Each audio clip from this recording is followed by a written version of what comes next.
The notification came at 4:47 in the morning, the blue glow cutting through the Honda Civic's darkness like an accusation. Elena Martinez didn't need to read it to know what it meant. Debt collectors had learned to text at hours designed to maximize psychological damage.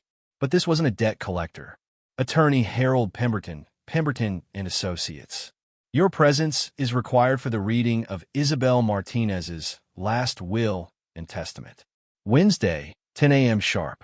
Elena read it 3 times before the words assembled into meaning. Her grandmother was dead, and no one had bothered to call her. She turned carefully in the driver's seat, checking the back. Sofia slept under 2 winter coats and a sleeping bag, her 6-year-old face peaceful in a way that broke Elena's heart every morning. The child had adapted to homelessness with a resilience that felt both miraculous and fundamentally wrong. Elena's phone read 4:49 now. She had $47.82 in her checking account, $30 for gas. That left $17.82 for food. Peanut butter sandwiches again. The funeral had been yesterday. She'd seen the obituary at the public library where she and Sofia went after school to use the bathroom. Isabel Martinez, 84, beloved mother and grandmother. Services held at St. Catherine's. Elena had wanted to go, had driven to within 2 blocks of the church before panic and shame overwhelmed her. She couldn't walk into that church in her Target clearance clothes. Couldn't face her brother Ricardo with his Tesla and penthouse. Couldn't stand across from her sister Camila with her partnership at Morrison and Associates and her Cartier watch. So she'd sat at her car 2 blocks away while they buried her grandmother and cried quietly so Sofia wouldn't wake. The attorney's office occupied the 14th floor of a glass tower that screamed money. Elena rode the elevator alone, trying to remember when things had started falling apart. Was it when Daniel left? Or before that, when the insurance company denied her mother's cancer treatments and Elena had maxed out every credit card, trying to keep her alive for 6 more months? Harold Pemberton was already arranging papers with careful precision. He looked up as Elena entered, and something in his eyes softened slightly. "Miss Martinez, thank you for coming. Please sit." The leather chair was more comfortable than anywhere she'd slept in 11 months. "Are we waiting for Ricardo and Camila? They should be here momentarily." Ricardo arrived first, phone pressed to his ear, barely acknowledging Elena's presence. Tom Ford suit, Apple Watch Ultra, hair perfectly styled. He ended his call and dropped into a chair across from Elena without greeting her. Just a quick glance that took in her worn dress and tired face. Camila swept in at 10:12, bringing Chanel No. 5 and the energy of someone who billed by the quarter hour. Designer briefcase, Hermès. Louboutin heels. Her eyes swept over Elena with an assessment that took approximately 1 second. Cheap dress, worn shoes, the unmistakable markers of struggle. Pemberton began reading. Isabel Martinez had left small bequests to charities. $20,000 to the Miami Public Library. $15,000 to a women's shelter. To my grandson, Ricardo Martinez, I leave my condominium in Coral Gables, including all furnishings and contents. Ricardo nodded. Waterfront property, probably worth $1. $8 million. To my granddaughter, Camila Martinez Morrison, I leave my complete art collection, professionally appraised at $780,000, as well as my investment portfolio with Morgan Stanley, currently valued at approximately $650,000. Camila made a note. Efficient. Clinical. Pemberton paused. His eyes found Elena's with something that looked uncomfortably like apology. To my granddaughter, Elena Martinez, I leave the sum of $1 in cash, and the coastal property located in Biscayne Bay, known locally as the Mangrove Swamp Tract. The silence that followed had weight. Then Ricardo laughed. It was a full, genuine laugh that echoed off the conference room walls and seemed to go on forever. $1. Ricardo could barely get the words out. $1 and a mangrove swamp. Camila's lips curved into something that wasn't quite a smile. The Mangrove Tract. Isn't that the property that's been underwater since Hurricane Andrew? The one the county wanted to condemn? It's been partially submerged since 1992, Pemberton confirmed. The structure that once existed is no longer habitable. Access is difficult. Ricardo was still laughing. Elena, I'm sorry, but this is almost poetic. $1. I spend more than that on bottled water. Camila's voice cut through with surgical precision, though perhaps proportional to life contributions. Yes? Ricardo built a $75 million tech startup. I made partner at Morrison before I turned 35. You worked as a marine biologist until the position was eliminated. Now you substitute teach for $130 a day and live. Well, I understand housing has been challenging for you. The words landed like physical blows. 11 months sleeping in a car. And her sister just casually referenced it like a weather report. The property is legally yours, Pemberton continued, his voice carrying a hint of steel now. 43 acres, including water access. The taxes are current and paid through the end of the year. 43 acres of swamp and mosquitoes, Ricardo said. You can't even build on it.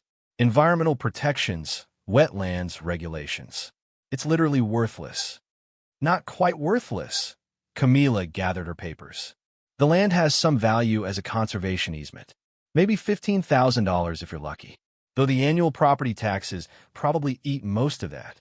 At the door, Ricardo paused. Seriously, Elena, when you're ready to sell it, and you'll be, call me. I know developers who buy wetland parcels for environmental credits. Consider it a family favor. Camila added her parting shot. And Elena, we need to talk about Sofia. Daniel mentioned concerns about her living situation. A car isn't appropriate for a 6-year-old. We may need to explore other arrangements. Then they were gone. Pemberton pushed a thick manila envelope across the table.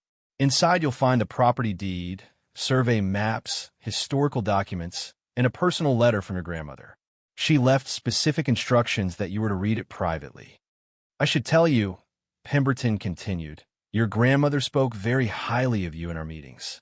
She was quite clear that you were to receive the coastal property specifically because, and I quote, Elena will understand when the time is right. What's there to understand? The words came out harder than Elena intended. It's a worthless swamp. Pemberton studied her for a long moment. Your grandmother was many things, Miss Martinez, but she wasn't cruel and she wasn't foolish. If she left you this property, she had reasons. When he left, Elena opened the manila envelope. Property deed, survey, maps, historical documents, and at the bottom, a sealed envelope in her grandmother's handwriting. To Elena, when the time comes. She broke the seal and unfolded 3 pages of careful script. My dearest Elena, they laughed, didn't they? Elena pressed her hand to her mouth and kept reading. Ricardo and Camila. I knew they would. That's why I'm trusting you, not them. The coastal property isn't what it seems. Your great-great-grandmother, Ana Luz Martinez, claimed that land in 1923.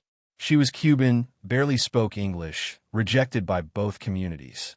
But she survived. She thrived. And she hid something there. You've been tested by life in ways they never have. Divorced, broke, homeless. But you still protect Sofia's joy. Still teach children about ocean ecosystems, even when schools can't pay you properly. Go to the property. Wait for the spring tide, the lowest tide of the year. Look for the tidal chamber Ana Luz carved into the limestone. Combination is 1-9-2-3. The year she claimed her land. What's below will change everything. This isn't just money. It's a 100-year promise Ana Luz made. I've kept it. Now I'm passing it to you. Trust yourself. You survived homelessness with grace. You can handle this. I love you. I've always been proudest of you. Abuela, at the bottom of the envelope, wrapped in tissue paper, was a pendant. Baroque pearl, golden pink, irregular and beautiful. The inscription read, to Anna, the sea provides for those who wait. 1923. For the first time in 11 months, Elena let herself imagine that maybe tomorrow would be different from today. The spring tide was in 6 days. Elena picked up Sofia from school with promises that today would be normal. Sofia ran to her with a drawing of a mermaid, carefully colored, proudly presenting it like treasure. I made this for you, Mommy. Do you like it? It's beautiful, baby. You're so talented. They drove to the public library where Elena researched tides and mangrove swamps. The property maps showed the swamp tract extending from the coastal road into Biscayne Bay. Most of it was submerged at high tide, emerging as mudflats and mangrove islands when the water retreated. Historical records showed Elena Martinez, Cuban immigrant, had arrived in Miami in 1921, purchased 43 acres of coastal wetland for $47 in 1923. She'd lived there alone until her death in 1954 at age 73. The library closed at 8 p.m. Elena and Sofia returned to the Honda, parked in a church parking lot where the priest had told them they were welcome to stay. Dinner was peanut butter sandwiches and apples. Sofia ate without complaint, chattering about her day. "Mommy, when do we get to go to Abuela's place?" "This weekend, baby. We'll go exploring." "Will there be mermaids?" "Maybe, but probably just fish and birds and mangrove trees." Sofia fell asleep quickly.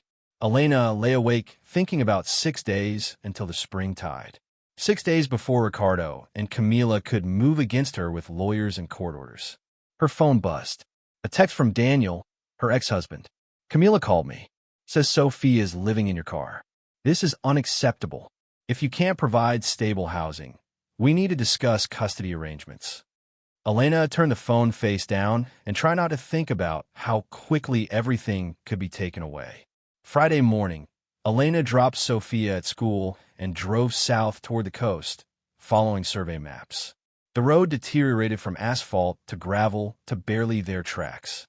She parked and stepped in a mud that soaked through her worn sneakers. The mangrove swamp stretched toward Biscayne Bay like something prehistoric. The trees rose from dark water, their roots exposed and tangled.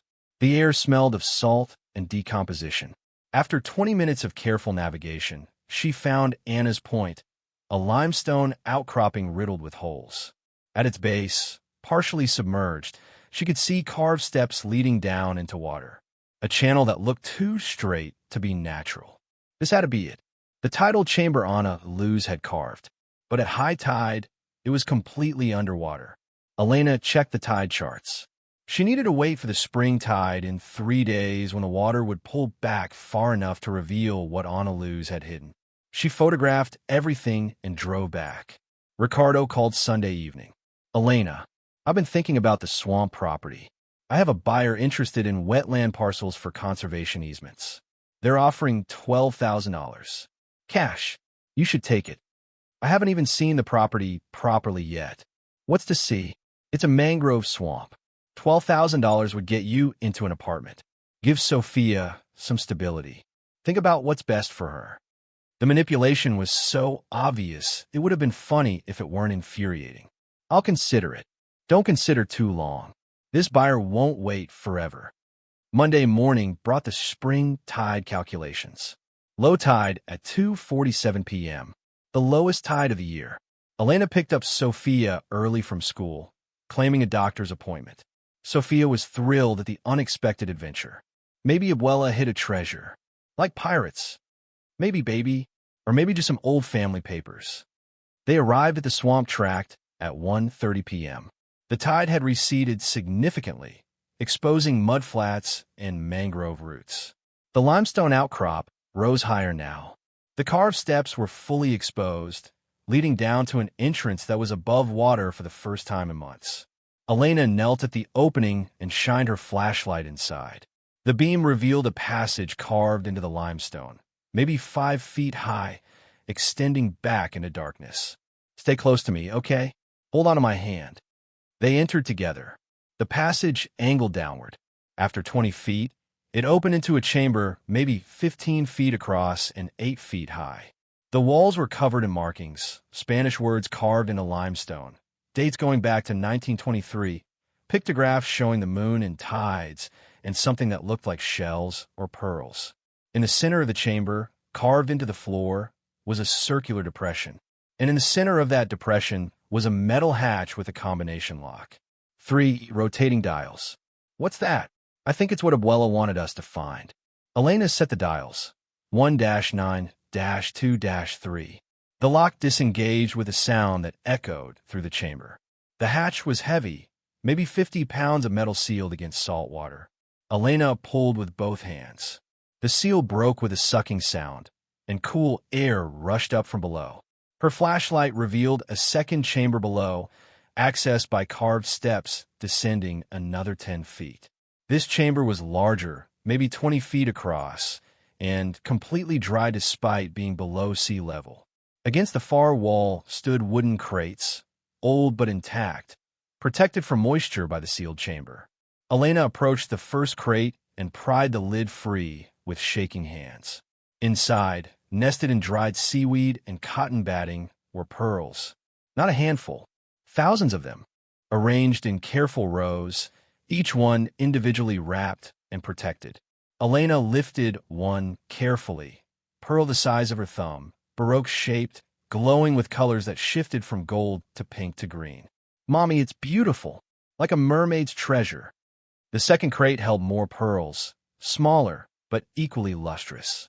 The third crate held documentation, papers wrapped in oiled cloth, a leather journal. She unwrapped the journal with trembling hands. Diario de Ana Luz Martinez. Marzo 1923. The entries were in Spanish, documenting Ana Luz's arrival in Florida, her purchase of the coastal land, her discovery of something extraordinary. Marzo 20, 1923. Y encontrado en banco de ostras proliferas. Natural, salvaje, sin reclamar por nadie. Las perlas son perfectas. Ana Luz had found a bed of pearl oysters. Natural, wild, unclaimed. The pearls were perfect. The entries continued through the years. Ana Luz harvesting pearls carefully, sustainably, never taking more than the oyster beds could replace naturally. Creating this chamber to hide her harvest from people who would either steal it or destroy the oyster beds through overharvesting. The final entries were dated 1953, a year before Ana Luz's death. Mi vida termina pronto. Las perlas permanecen. Pico secado durante 30 años. Nunca demasiado. Siempre permitiendo que las ostras se regeneren. Mis perlas están escondidas para mi hija Isabel. El océano prevé para aquellos que esperan. Her life was ending. The pearls remained. She'd harvested for 30 years, never too much, always allowing the oysters to regenerate. She'd hidden the pearls for her daughter, Isabel. The sea provides for those who wait. Elena sat on the chamber floor, trying to process what she was seeing. Conservative estimate, each crate held maybe 1,000 pearls. The Baroque beauties could be worth thousands individually. Tens of thousands for exceptional specimens. "Mommy, are we rich now?" "I don't know yet, baby. But maybe things are going to be different." They spent an hour photographing everything. The tide was turning. Elena selected 3 pearls, 1 large Baroque, 2 smaller rounds, and wrapped them in her handkerchief. Evidence. Proof. They sealed the hatch and climbed back up, emerging into late afternoon sun. Her phone rang as they reached the highway. "Camila, Elena, Ricardo, and I have been discussing the swamp property. We believe Abuela wasn't in her right mind when she made the will. We're prepared to contest it." "On what grounds?" "Diminished capacity. Undue influence. The distribution is clearly irrational. And Elena, we're also concerned about Sofia's living situation. Daniel has agreed to seek emergency custody pending stability review." The threat landed exactly as intended. "Fight for the property and lose your daughter. We can and we will if you force us to contest the will. But there's an easier way. Sign over the swamp to Ricardo. Take $15,000 cash. Get an apartment. Get stable. Everyone wins. I need to think about it. Think fast. We're filing papers Monday morning." Elena pulled into the church parking lot with her hands on the wheel, trying to breathe through the panic. 3 days to prove the property had value, to get the pearls appraised, to find a way to fight back. Her phone buzzed. A text from Ricardo. "Lawsuit filed. Emergency hearing scheduled for Thursday 9 a.m. Hope you've made arrangements for Sofia's care when this goes badly for you." Elena made a decision. She would fight, not just for the pearls, but for Ana Luz's legacy and Isabel's faith and the right of desperate people to receive unexpected grace without having it immediately stolen. The sea provides for those who wait. Elena was done waiting. Monday morning found Elena sitting in the reception area of Castellanos Fine Jewelry. The 3 pearls rested in a velvet pouch in her lap. Diego Castellanos was in his 70s, with hands that trembled slightly. His office was more workshop than showroom, filled with jeweler's tools and magnification equipment. My receptionist said you have pearls for appraisal. Elena placed the 3 specimens on the black cloth he'd spread across his desk. The Baroque pearl first, then the 2 smaller rounds. Castellanos went very still. Then he reached for a loupe and bent close, examining the Baroque pearl with intensity that made Elena's heart pound. After what felt like an eternity, he looked up. "Where did you get these?" "They belonged to my great-great-grandmother. She harvested them in the 1920s and 30s. From oyster beds in Biscayne Bay." "Natural pearls?" "I believe so. The beds were wild." She documented everything in journals. Castellanos returned to his examination, using a microscope and specialized lighting. He photographed the pearls from multiple angles, made notes, occasionally muttering to himself in Spanish. Finally, he sat back. "Miss Martinez, do you understand what you have here?" "Pearls. From the 1920s. I was hoping you could tell me if they're valuable." "Valuable?" He laughed, but it wasn't cruel.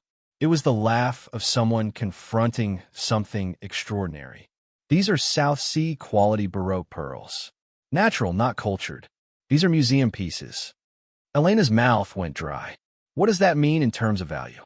"This single pearl at auction would command somewhere between $80,000 and $120,000. The 2 rounds, maybe $15,000 each." The numbers didn't connect to anything in Elena's experience. "You said your great-great-grandmother harvested these. Do you have more?" Elena's hands were shaking. "Yes." "How many more?" "Thousands." Castellanos set down the pearl very carefully. "Thousands of natural Baroque pearls of this quality? Different sizes, different shapes. But yes, thousands." He walked to his window, processing what she'd told him. When he turned back, his expression had shifted into concern. "Miss Martinez, if what you're telling me is accurate, you're talking about one of the most significant natural pearl collections ever assembled. We're talking hundreds of millions of dollars." The room tilted. "But there's something you need to understand immediately. A collection of this size will attract attention. You need security, proper documentation, legal protection." He pulled out a business card. "Dr. Patricia Reeves. She's a marine biologist, specializes in historical pearl fisheries. She also consults on environmental law. If anyone can help you navigate this properly, it's her. I have a hearing Thursday. My siblings are contesting the will." "Then you need Dr. Reeves today, not tomorrow." "May I keep these 3 pearls for complete analysis? I'll provide you with a detailed appraisal document. It'll help your case." "Yes, thank you." The meeting with Dr. Patricia Reeves happened that afternoon at the University of Miami. Reeves was in her 50s, with sun-weathered skin and eyes that suggested decades spent underwater. Natural pearl oysters in Biscayne Bay. Pinctada imbricata. Most likely. They were abundant until the 1940s when overharvesting collapsed the population entirely. "We thought they were extinct in Florida waters." Anna Luz's journals suggest the beds are still there, still producing. Reeves leaned forward. "If that's true, we're not just talking about historical interest. We're talking about a potential seed stock for restoration. The ecological implications are enormous." She pulled out maps. "Show me where your property is located." Elena spread the survey maps. Reeves studied them with growing excitement. "This is optimal habitat. Your great-great-grandmother knew exactly what she was looking for." "What does that mean for my legal situation?" "It means you have multiple layers of protection. Historical significance, ecological value, potential for restoration science. If your siblings want to contest ownership, they'll have to contend with federal environmental protections." Reeves made a call. "Tom? Patricia Reeves. I need a marine resources attorney. Best one you know. Today. Jonathan Chun. Tell him I referred you. Tell him about the pearl beds. He'll work something out." The meeting with Jonathan Chun happened at 6 p.m. He was 40-something with focused intensity. He listened without interrupting. When she finished, he was quiet for a long moment. Your siblings filed their contest this morning. They're claiming diminished capacity and unbalanced distribution. Can they win? Depends on what you can prove about the property's value. Elena showed him the photographs from a chamber. The crates. The thousands of pearls. Anna Luz's journal. Chin studied each image. How many pearls are we talking about? I couldn't count them all, but thousands. Maybe 5,000. Maybe more. Chin set down the phone. Miss Martinez, if what you're showing me is accurate, we're talking about wealth that exceeds your siblings' combined inheritances by orders of magnitude. He started typing. Here's what we're going to do. First, we get the pearls properly appraised by multiple independent experts. Second, we document the oyster beds to prove they're still viable. Third, we bring in federal environmental protection. My siblings threaten to pursue emergency custody if I fight them. Chen's jaw tightened. That's coercion. We'll file a motion documenting their threats. But what if they're right? I'm homeless. I am living in my car with a 6-year-old. Stop. Chen's voice cut through with unexpected force. You're homeless because the system failed you, not because you're unfit. Never let them convince you otherwise. Elena felt something crack in her chest. No one had said that to her in 11 months. I'll take your case. My retainer is usually $15,000. In this case, we'll work on contingency. When we win, and we will win, my fee comes from the settlement. Until then, you owe me nothing. Why would you do that? Because I've spent 20 years watching wealthy people use the legal system to crush people who can't afford to fight back. Your grandmother gave you something extraordinary. I'm not going to let your siblings steal it through intimidation. Tuesday morning brought complications. Elena arrived at Sofia's school to find Mrs. Patterson waiting with the vice principal. Their expressions carried gravity. Mrs. Martinez, we need to discuss Sofia's attendance. We've received a call from CPS. There are concerns about her living situation. Who called CPS? We're required to report certain situations. But the call didn't come from a school. Camila, or Ricardo, or Daniel. What happens now? A caseworker will need to conduct a home visit within 72 hours. They'll assess living conditions, interview Sofia, determine if the situation meets minimum standards. We don't have a home. We live in my car. Then the caseworker will likely recommend temporary placement until stable housing can be secured. Temporary placement. Foster care. I have a hearing Thursday about an inheritance. If I win, everything changes. I hope that's true, Mrs. Martinez. But CPS operates on present circumstances, not future possibilities. Elena sat in the library parking lot doing math that didn't add up. She had $47 in checking. First and last month's rent plus deposit on even the cheapest apartment was $3,600. She had $347. The pearls represented hundreds of millions, but they were locked in a chamber only accessible during spring tides, and selling them would take weeks, probably months. She didn't have months. She had 72 hours. Wednesday morning, Elena met Jonathan Chun and Dr. Reeves at the Swamp property. Chun surveyed the property, calculating legal arguments. We need to document the oyster beds themselves. Prove they're still viable. Reeves pulled on a wetsuit. The tide will be low enough to dive in about 2 hours. They waited while Chun worked on his laptop. Elena walked the property boundary, photographing the mangroves, trying to see what Anna Luz had seen when she claimed this land for $47. The tide reached its low point at 10:23 a.m. Reeves entered the water with scientific equipment. She was down for 40 minutes.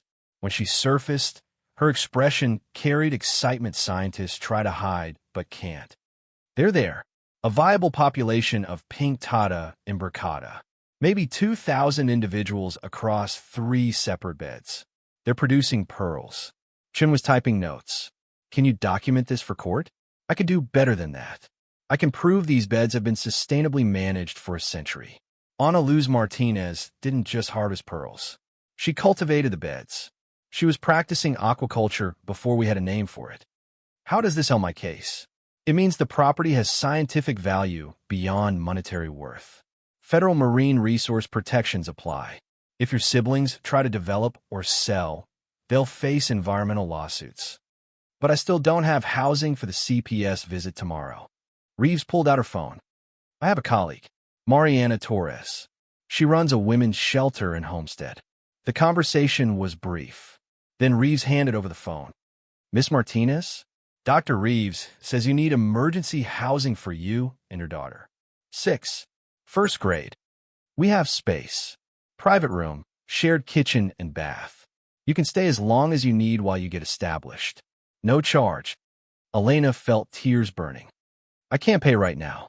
But after the hearing, you make a donation if you're able. Until then, you're a guest. Come tonight. That evening, they ate with 7 other women and their children around a table that barely fit everyone. Single mothers, divorced, escaping abuse, between jobs, between homes, between the lives they'd had and the lives they were trying to build. Sofia made friends instantly with twins who were 7. Mariana refilled Elena's coffee. Dr. Reeves says you have a court hearing Thursday. Elena nodded. My siblings are contesting my grandmother's will. Family can be worse than strangers sometimes. Then you fight, not for the property, for the principle that desperate women deserve grace instead of judgment. Thursday morning arrived with the clarity that terror provides. Elena dressed in her funeral outfit. Sofia wore her school uniform. They ate breakfast with the other women. Mariana hugged them both. You've got an address now. You're not homeless anymore. You tell those CPS people you're a guest at Esperanza House. You give them my number. The courthouse was the same building where Isabel's will have been read. Judge Maria Flores presided, a woman in her mid-60s whose face suggested she'd heard every excuse twice. Ricardo and Camila sat with their attorney, Stanley Morrison. $3,000 suits and confidence that money could reshape reality. Chen had prepared her. They'll attack your character. Stay calm. Don't engage. Let me handle the legal arguments. Morrison delivered his opening with practiced polish. The will was clearly irrational. Elena received essentially nothing while her siblings received millions. This suggested cognitive impairment. Furthermore, Elena's homelessness raised questions about her ability to manage property. Chen's response carried weight. The evidence will show Isabel Martinez had full mental capacity. Furthermore, the coastal property has substantial value that plaintiffs either don't understand or are deliberately misrepresenting. Morrison produced a property assessment. County records show the land has minimal value. Market value estimated at $12,000 to $15,000. Chun stood. Your Honor, we have counter-assessments from multiple experts that tell a very different story.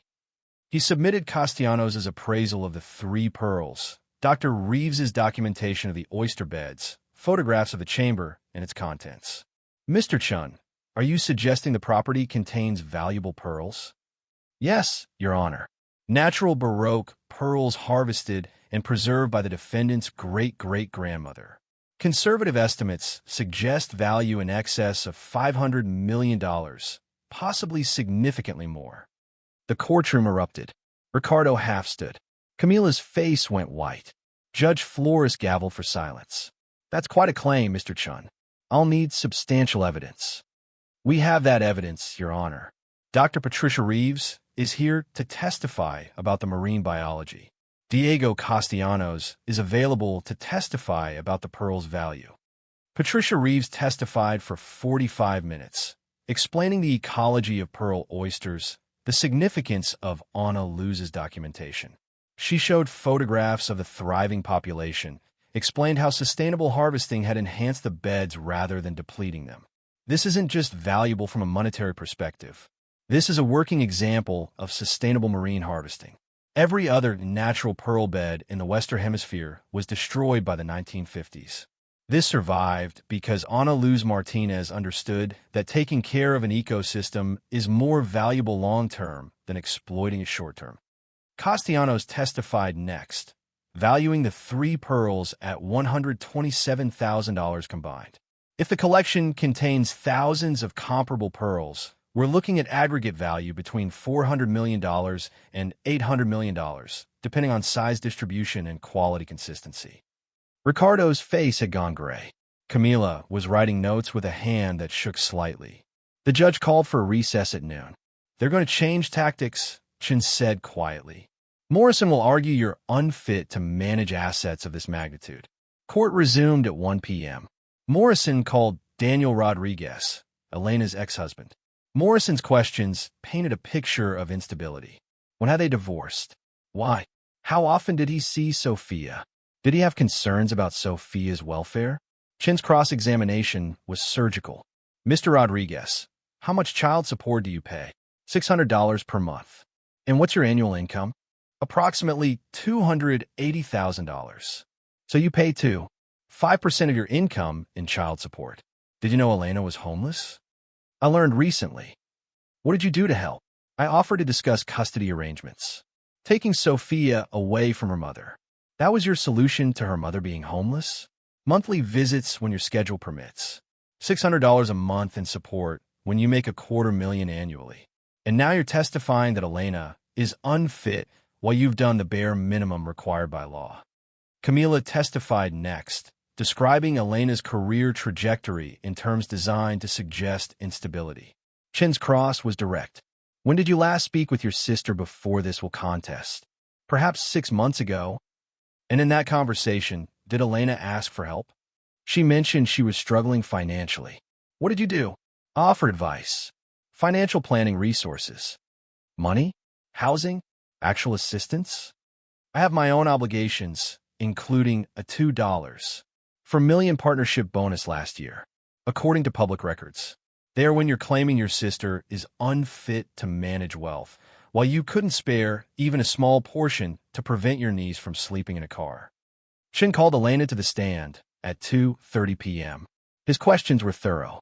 Her background in marine biology, her mother's cancer and the medical debt, the divorce, the job losses, the slow descent into homelessness. Why didn't you ask your siblings for help? I did. Ricardo said he couldn't enable poor life decisions. Camila offered financial planning advice.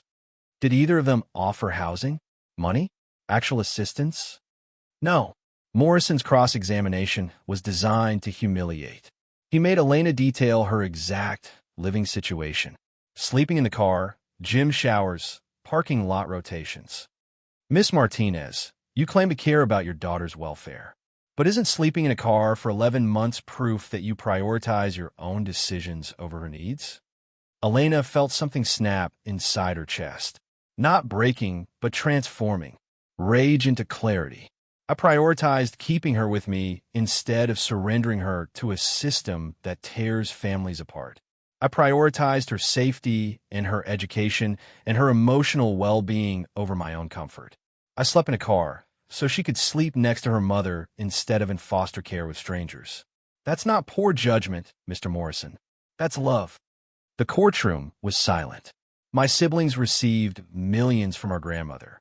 I received $1 and land they claim is worthless. But they're here fighting for it anyway, which tells me everything I need to know. They have wealth. They have success. They have everything except the understanding that some things matter more than money. She looked at Judge Flores directly. Ana Luz Martinez survived alone on that land for 30 years. She built something sustainable in a world that wanted to take everything. My grandmother protected it for 60 more years, waiting for someone who would understand. I'm homeless, yes, but I understand. What they understood. The sea provides for those who wait. I've been waiting 11 months. I can wait longer. Judge Flores reviewed her notes for what felt like hours. Finally, she looked up. I've heard both arguments. I've reviewed the evidence, and I've reached a decision. The will contest is denied. Ricardo's head dropped. Camila's face went blank. Medical evidence overwhelmingly supports Isabel Martinez's mental capacity. Her written statements show clear reasoning. The video testament I've reviewed in chambers shows she anticipated this exact challenge. She demonstrates complete competency. The judge looked at Ricardo and Camila with an expression that could freeze water. Furthermore, I'm troubled by the coercive tactics employed by plaintiffs. Threatening emergency custody to force property transfer is unconscionable.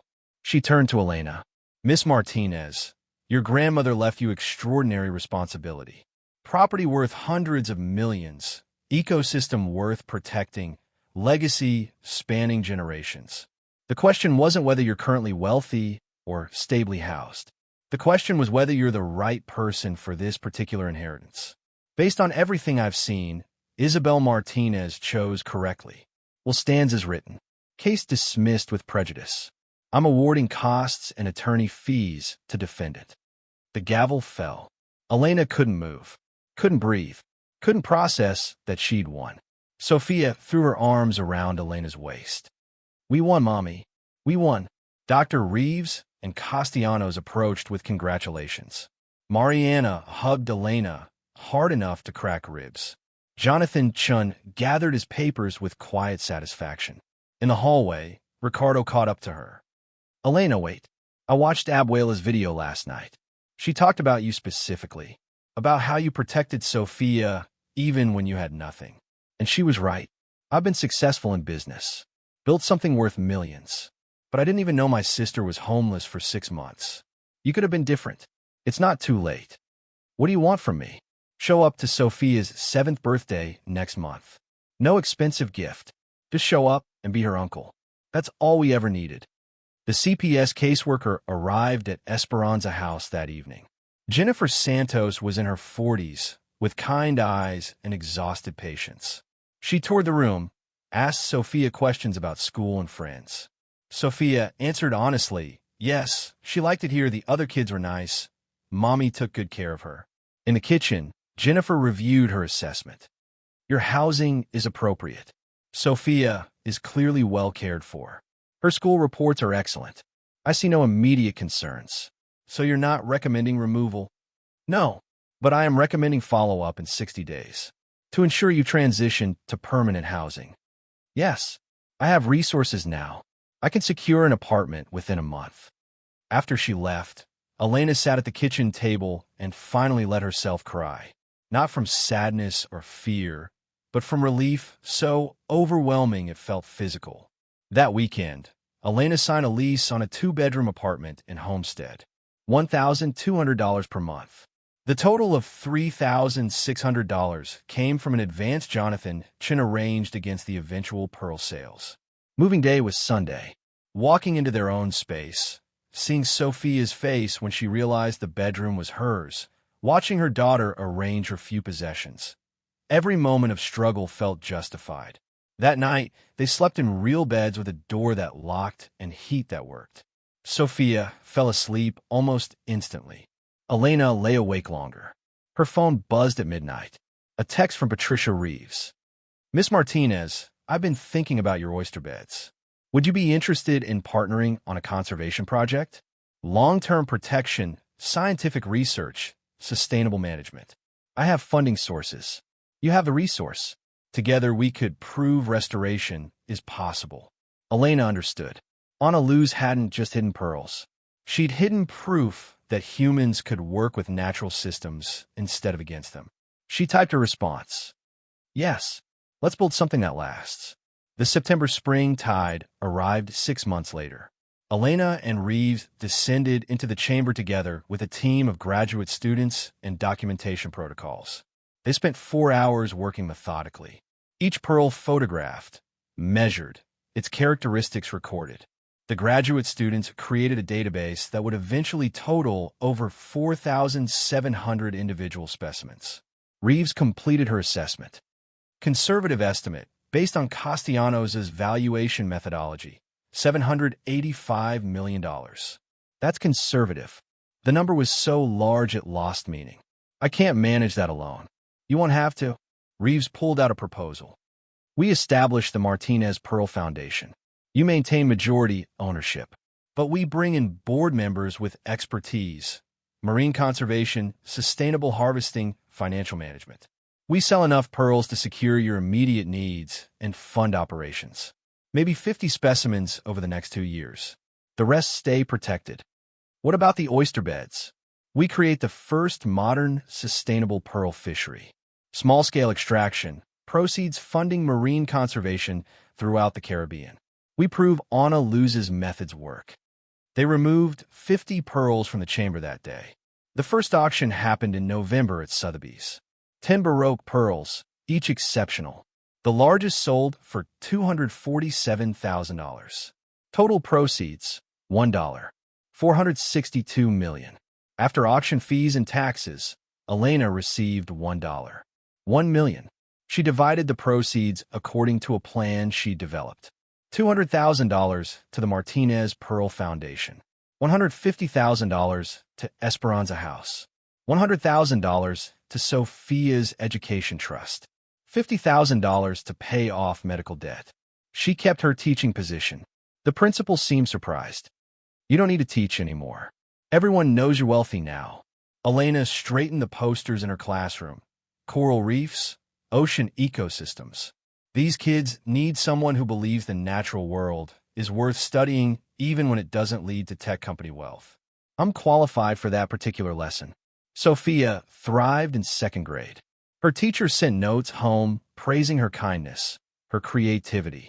Christmas that year was the first celebration they'd been able to afford in 3 years. Ricardo showed up on Christmas Eve as requested, looking uncomfortable in casual clothes. Sofia showed him her room, her drawings, the mermaid collection. Over dinner, Ricardo watched them with an expression that suggested he was seeing something he'd missed. You're happy here, in this apartment. Elena looked around at the modest space. We're home. That's different from happy, but it's the foundation for happiness. I have 17 rooms in my condo. I'm not home most of the time. That's a choice you made. Abuela's video. I've watched it maybe 50 times. She said I built success, but not character. Character isn't built through success. It's built through choosing right when wrong looks easier. The Martinez Pearl Foundation officially launched in January. Dr. Reeves presented the scientific findings, a viable population of pearl oysters that had thrived under sustainable management for over a century. This is proof that sustainable harvesting isn't just theory. It's practice. Ana Luz Martinez demonstrated it 90 years ago. Now we're going to use her methods to restore what we destroyed. The second auction happened in March. 15 more pearls sold for $2. $1 million. The proceeds funded the foundation's first research station. Sofia turned 8 with a birthday party at the apartment. Ricardo arrived with a professional art set, chosen because he'd actually paid attention to what Sofia liked. He stayed for the entire party. Afterward, helping clean up, he asked about the foundation's work. We've identified 3 other historical pearl oyster sites in the Caribbean, all depleted, but genetic analysis suggests they could be restored using seed stock from Ana Luz's beds. You're giving away genetic material that could be worth millions. I'm sharing proof that restoration works. That sustainability isn't sacrifice. It's investment in future abundance. Ricardo processed this. I built my company by protecting intellectual property, by never sharing anything. And are you happy with what you built? The silence held weight. No, I'm not happy. I have everything I thought I wanted, and it's not enough. It's not too late to choose differently. Summer brought the Foundation's first major project, partnering with the Bahamian government to restore pearl oyster beds near Andros Island. Elena traveled with Sofia, working with local fishermen, teaching Ana Luz's methods. My great-great-grandmother was alone. Cuban woman in Florida, no family, no protection. But she built something that lasted a century because she understood that the ocean provides if you don't take more than it can give. By the end of summer, 60 oysters had been successfully transplanted. The fishermen adopted the project with enthusiasm.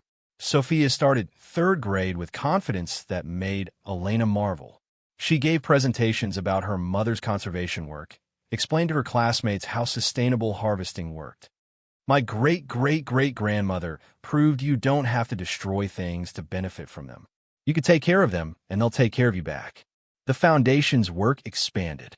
Additional restoration sites in Puerto Rico, Dominican Republic, Jamaica, each one teaching Ana Luz's methods, proving that rebuilding was possible. Elena documented everything in journals that mirrored Ana Luz's, careful records of growth rates, harvest yields, economic impact. Not for profit, but for proof. Sofia turned 10 with a beach party at the swamp property. The chamber entrance had been properly reinforced. The mangroves thrived. Ricardo attended with his new girlfriend, a marine veterinarian he'd met at a foundation event. They talked about ocean conservation with passion, and Ricardo listened more than he spoke. Camila didn't come. She'd stopped responding to invitations after the court case. But Elena didn't chase. Some people needed to come to understanding on their own timeline. The third auction funded the foundation's most ambitious project, purchasing degraded coastal land throughout South Florida for restoration. Elena testified before Congress, invited to speak about marine resource management. She stood at the podium in clothes from Target and explained why short-term profit destroyed long-term abundance. My great-great-grandmother was an immigrant, barely spoke English, owned land that everyone dismissed as worthless. But she understood ocean ecology better than the developers who destroyed Florida's pearl beds by the 1950s. She proved sustainable harvesting worked. We ignored that proof and paid the price. Sofia watched the testimony on C-SPAN during social studies class. That evening, she asked the question Elena had been waiting for. "Mommy, will I have to protect the pearls when I'm older?" Elena chose her words carefully. "That's your choice to make when the time comes." Ana Luz chose to harvest and hide. Abuela Isabel chose to protect and wait. I chose to conserve and share. You'll choose what makes sense for your generation. I think I want to keep protecting them. But I want to do research too. Study the oysters. Become a scientist like Dr. Reeves. Then that's what we'll work toward. The years brought steady progress.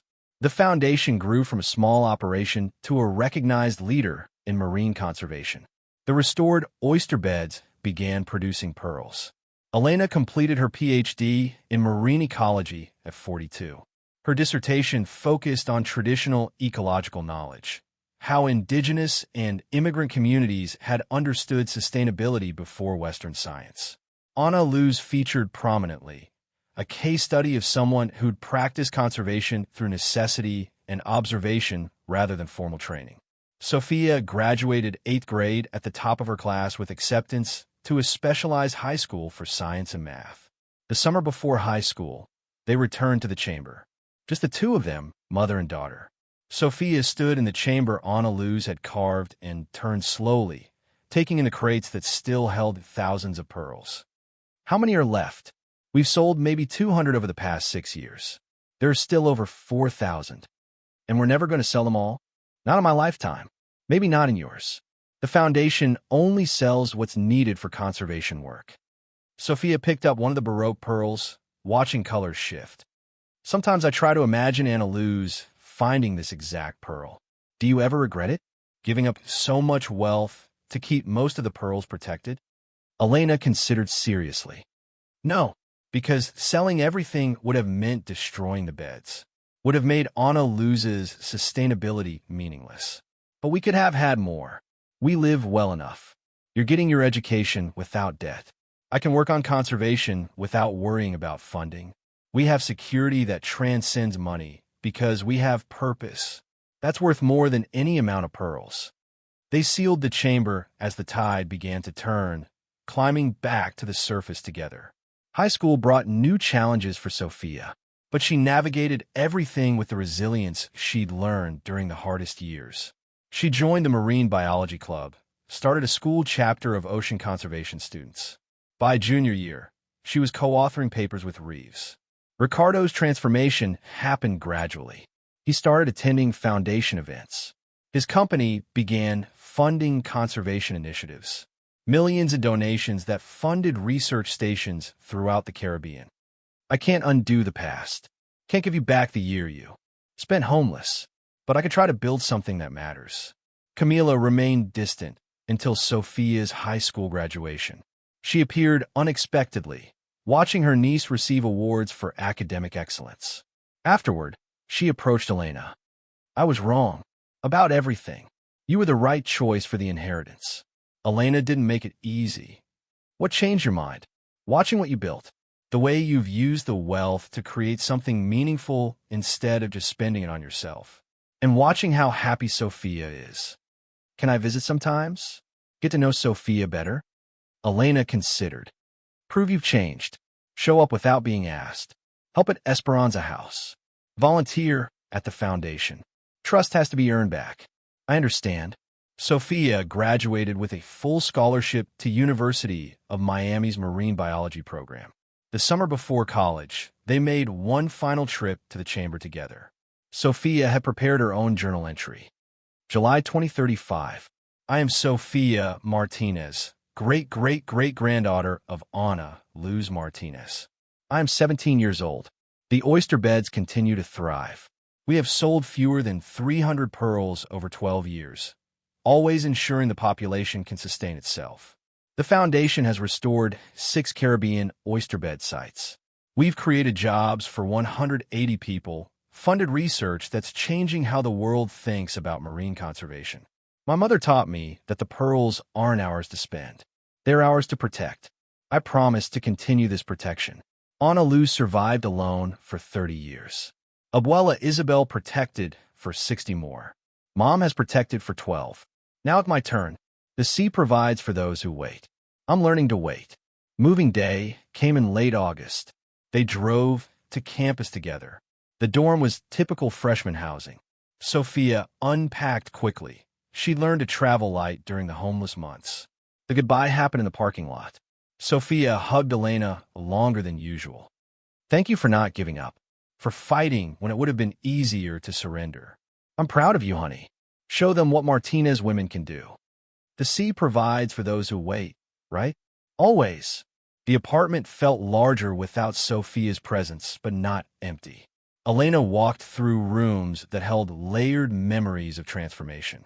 She'd gone from homelessness to managing a $600 million foundation, from sleeping in parking lots to testifying before Congress. But the external transformation was less significant than the internal one. She'd learned that she was stronger than she'd known. That poverty didn't define her worth. That choosing integrity over expedience was possible even when it looked impossible. Ana Luz's pendant hung around her neck now. She touched it occasionally when decisions felt overwhelming. The foundation's 10th anniversary happened on a spring day. They held the ceremony at the swamp property, now officially designated as a state marine preserve. 200 people attended. Scientists, fishermen, community members, politicians. And Ricardo, who'd funded much of the expansion. Camila came too, standing awkwardly until Sofia pulled her forward to stand with family. She'd been volunteering at Esperanza House for 2 years now, pro bono legal services for women navigating divorce and custody battles. Dr. Reeves presented the decade's research findings.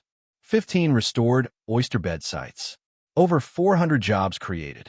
Proof that Ana Luz's methods worked across scales and contexts. Elena spoke last, standing on a limestone outcrop where Ana Luz had carved her chamber. My siblings laughed when I inherited this property. They called it worthless. And by their measure, immediate monetary value, they were right. She paused. But Ana Luz Martinez knew something my siblings didn't. She knew that true value isn't measured in quarters or years. It's measured in generations. She spent 30 years proving that sustainability worked. My grandmother spent 60 more protecting that proof. I've spent 12 implementing it. And my daughter will spend her lifetime expanding it. Ricardo approached as the crowd thinned. Elena, I owe you an apology. I measured success in dollars for so long that I forgot other measurements existed. Watching you this past decade, seeing what you've built for what I called worthless, it's forced me to reconsider everything. I can't undo the past, but I want to try to be different going forward. Elena studied him. Then show up, not just at celebrations, but in the ordinary moments. Be family in ways that matter more than shared DNA. I can do that. That evening, Elena sat alone on the limestone outcrop and watched the tide come in. She thought about the distance traveled, from a Walmart parking lot at 4:47 a.m. to this moment. Not perfect. The foundation still faced challenges. But progress was real. Oyster beds were recovering. Communities were thriving. Sofia was launched toward a future that would build on everything Elena had protected. Ana Luz's legacy had survived 112 years. 5 generations of women had protected it. The phone in her pocket buzzed. A text from Sofia. Moved in. Roommate is cool. Classes start Monday. Thanks for everything, Mom. I love you. Elena typed her response. Love you more, baby. The sea provides. Go show them what Martinez women can do. The sun was setting, painting the mangroves in shades of gold and orange. Elena stood and walked back to her car. Tomorrow she would return to teaching, would continue the foundation's work, would stay connected to Esperanza House, would wait for the next spring tide. Ana Luz had written in her final entry, El Oceano no apresura. Nosotros tampoco deberíamos. The ocean doesn't rush. Neither should we. Elena had learned that lesson through 11 months of homelessness, through years of building the foundation one decision at a time, through watching restoration happen at nature's pace. She started the car and drove back to Homestead, to the apartment that was home, to the life she'd built from rubble and pearls and promises kept across centuries. The inheritance wasn't just the pearls. It was the lesson they represented. Everything worth having requires waiting for the right moment. Everything worth protecting requires courage to choose right over easy. And everything worth passing forward requires understanding that legacy transcends bank balances. Ana Luz had understood that in 1923, Isabel had confirmed it in her final will. Elena had proven it over 14 years of patient work. And Sofia would expand it into futures none of them would see, but all of them had made possible through choosing honor over wealth, protection over profit, sustainability over exploitation. The sea provides for those who wait. Martinez women had always known how to wait. Now they were teaching the world. The years that followed brought both expansion and consolidation. Sofia finished her undergraduate degree in 3 years, graduating summa cum laude with research that extended understanding of pearl oyster genetics. Her thesis proposal for graduate school focused on using traditional ecological knowledge to inform modern conservation practice, specifically examining how indigenous and immigrant communities had understood sustainability before Western science formally recognized it. I'm studying great-great-grandmother Ana Luz, she explained to Elena over coffee one Saturday morning. Not just what she did, but why it worked. The combination of observation and patience and respect for natural rhythms. That's what we've lost. That's what we need to recover if we're going to address the climate crisis and ecosystem collapse we're facing. Elena helped her pack for graduate school at Scripps Institution of Oceanography, the premier marine science program in the country. Sofia had chosen California despite offers from universities closer to home, needing distance to build her own identity separate from the foundation her mother had built. I'll come back, Sofia promised as they loaded boxes into her car. The foundation will always be part of my work, but I need to learn things you can't teach me. Need to prove I can succeed on my own merit, not just because I'm Elena Martinez's daughter. Understand, more than you know. Elena thought back to her own 20s, when she'd chosen marine biology despite everyone telling her it wasn't practical. Sometimes the most important lessons come from proving yourself in spaces where your family name doesn't open doors. The next 5 years brought both expansion and consolidation for the foundation. They restored 12 additional oyster bed sites, created marine protected areas covering 40,000 acres across 6 nations, trained 500 fishermen in sustainable pearl harvesting techniques. The work was documented in over 100 peer-reviewed papers, covered by media worldwide, replicated by organizations that understood the model worked because it prioritized long-term health over short-term profit. But success brought new challenges. Developers approached Elena monthly with offers to purchase coastal land adjacent to the swamp property. Some offered millions. Others threatened lawsuits, claiming the foundation's conservation easements prevented legitimate economic development. Elena refused every offer and defended against every lawsuit. The swamp property remained protected, but the constant legal battles were exhausting. They'll never stop coming, Jonathan Chin told her during one particularly contentious zoning hearing. People see the foundation's success and assume there's money to be extracted. They don't understand that the whole point is protecting what can't be replaced. Then we keep fighting. That's what Ana Luz did. That's what Isabel did. That's what I'll keep doing. Elena turned 50 with gray threading through her hair and a satisfaction she'd never experienced in her 20s, when success had seemed to require credentials and grants and publications in prestigious journals. This work, messy and complicated and slow-moving, mattered more than any academic achievement she'd once pursued. She celebrated quietly at the apartment with Mariana from Esperanza House and Dr. Reeves and a few women Elena had mentored over the years. No expensive restaurant, no elaborate party. Just people who understood that milestone birthdays were best celebrated with gratitude rather than spectacle. 50 years, Mariana said, raising her glass of wine. And you spent the last 13 proving that desperate circumstances don't define capability. That matters more than any pearl collection. Elena had become a regular volunteer at Esperanza House, showing up twice a week to cook dinner, help with homework, listen to stories that reminded her of her own journey from parking lots to stability. The women there knew her story. Everyone did after the Time magazine cover, but they also knew she understood their struggles in ways wealthy philanthropists never could. One evening, a woman named Rachel arrived at the shelter with 2 children and a black eye that was trying to hide behind makeup. 28 years old, fleeing an abusive marriage, homeless for the first time in her life and terrified of what came next. Elena sat with her in the kitchen while the children slept upstairs. "I don't know how to do this," Rachel whispered. "I have a college degree. I worked in marketing before I got married. And now I'm homeless with 2 kids, and I can't even afford to buy them dinner." "I know exactly how you feel," Elena said. "I have a PhD in marine biology. I was a research scientist, and I spent 11 months sleeping in my car with my daughter because one bad break led to another, and suddenly everything fell apart." Rachel looked up, eyes red from crying.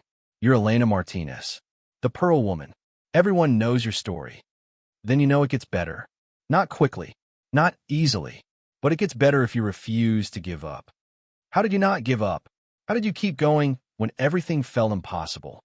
Elena considered the question carefully. "I gave myself permission to survive however I needed to. Some days that meant finding free food samples at grocery stores so Sofia could eat. Some days that meant sitting in my car, crying after she fell asleep, because I was so tired I couldn't see straight. But I never let her see me give up. And eventually, impossible became merely difficult. Then difficult became manageable. Then manageable became sustainable. What if I can't be that strong? You already are. You left. You protected your children. That took more strength than most people will ever need. Everything after that is just persistence." Rachel stayed at Esperanza House for 6 months. Elena helped her prepare for job interviews, connected her with a paralegal position at Camila's environmental justice firm, co-signed the lease on her first apartment. 2 years later, Rachel was thriving, promoted to senior paralegal, saving for a house, her children excelling in school. "I'm paying it forward," Rachel told Elena when she started volunteering at the shelter herself. "The way you did for me. The way Mariana did for you. That's how this works, right? We lift each other up."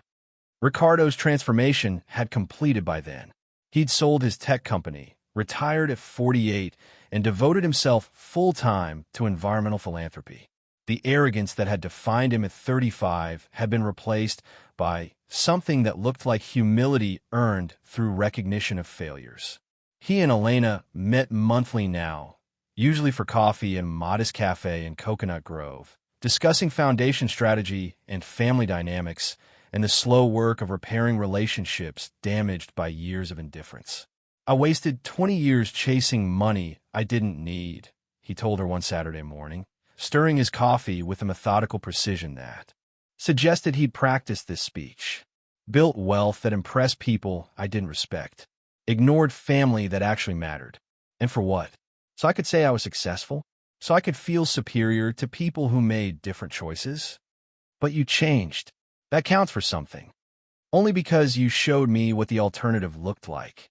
If you'd taken that $50,000, if you'd surrendered, I'd still be the same person. Winning that court case was the worst thing that could have happened to me. Losing it was the best." He pulled out his phone and showed Elena photographs of the community garden he'd started in Overtown, one of Miami's most economically disadvantaged neighborhoods. Raised beds filled with tomatoes and peppers and herbs, tended by residents who'd never had access to fresh produce. I'm learning that real wealth isn't in bank accounts. It's in connections, in communities, in doing work that matters more than profit margins. He smiled, self-deprecating. Took me 48 years to figure out what you knew at 37. I didn't know it at 37. I learned it by necessity. You're learning it by choice. That's harder in some ways. Choosing to change when you don't have to. Camila's evolution was slower, but equally real. She left Morrison and Associates, started a nonprofit law firm focusing on environmental justice, representing communities fighting industrial pollution and ecosystem destruction. The work paid a fraction of what she'd made at Morrison's, but her face had lost the tension that had made her look 10 years older than she was. She appeared at Elena's apartment one evening without warning, holding a bottle of wine and looking uncomfortable in casual clothes that suggested she'd come directly from court. "Can we talk?" Elena let her in, poured wine into mismatched glasses, waited for her sister to find the words she'd been rehearsing. "I spent 15 years representing corporations that destroyed everything they touched," Camila said finally, staring at her wine. "Made partner by helping polluters avoid accountability. Billed 2,400 hours a year helping the worst people do the worst things. The money was extraordinary. The guilt was worse. Why change now? Because watching you build the foundation while I enabled destruction became impossible to reconcile. And because Abuela's video kept playing in my head. The part where she said I had success but not character. I wanted to prove her wrong. Ended up proving her right. Then spent years trying to become someone she would have been proud of. She was always proud of you, Camila. She just wanted you to be proud of yourself. There's a difference. Am I too late?"